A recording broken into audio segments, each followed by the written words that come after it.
I'm going to share with you a general metaphor about life. It's brought me a ton of value, helped me maintain perspective over the years, and I think it's going to help you as well. I'm going to be using YouTube as my example here, but worry not. This applies to everything. I just happen to be immersed in the content creation space. So, to frame it, the growth of a YouTube channel is a lot like the stock market. You certainly want it trending up over time. You want your work to reach, as many people as it can. But there are, and have been, segments along the way where that growth slows down. There are times when the channel overall, it just gets less engagement, less views, all of it. And you look at it when that's happening, when you're in the midst of one of those dips and you think, oh no, what have I done? Anytime something you're creating slows down, it can be jolting. And this has over the years occurred many times. And every time my instinct is the same. It's, that type of just duress. And I put a lot of time, energy, effort into this. This work is some of what I'm most proud of in my life. So it's like, sound the alarm, right? Now, I need to figure this out. And every time things eventually correct and continue in that upward trend. Sometimes it takes a little longer than others, but I get there. And here's what I've learned. When there is a dip or a slowing down of anything that's going in the opposite direction of the way you want it to go, I do 4 things. 1, pause and breathe. Because you have to. Recapture that perspective. Life, as I say so often, is simply not that serious, so stop making mountains out of molehills. 2, seek to understand why. There is some sort of change. What's different? What prompted the change? Knowing that is power, so find it. 3, once you have that information, make the necessary alteration. It's not only about having the answer, but it's in implementation. It's adjusting, it's testing. And 4, be patient, trust the process. You can be ferocious in your day-to-day and also calm and poised with the overall process and faith in its unfolding. And so I'm going to give you one more YouTube example, and then we'll pull it up to a level that's more broad and applicable everywhere, right? Something interesting about YouTube is that a lot of channels only have a handful of videos. We'll say 4 or 5 that generate the majority of that channel's interactions, right? It's a pretty common thing.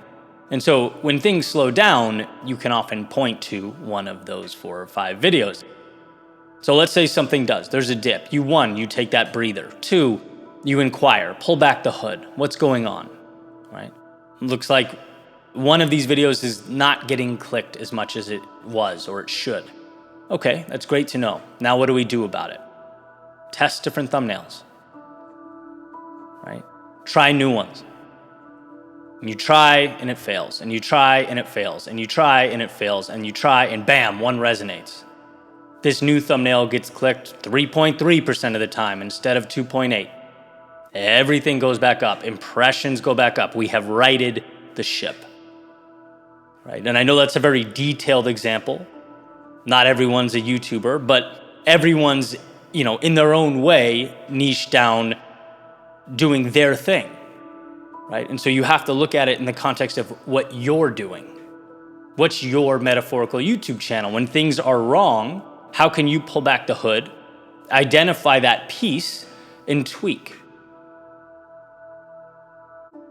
Right, if we step outside that box, what we'll find is that life is like that stock market. It's like a YouTube channel. It's not up and up and up. There are lows. There are metaphorical recessions.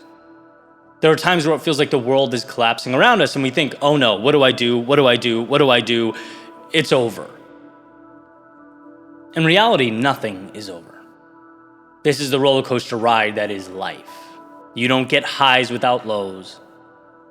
And when you think about it, you wouldn't appreciate them without the lows either. The setbacks are baked into the growth. And I'll use relationships as another example because I know in some way it's relatable to everyone.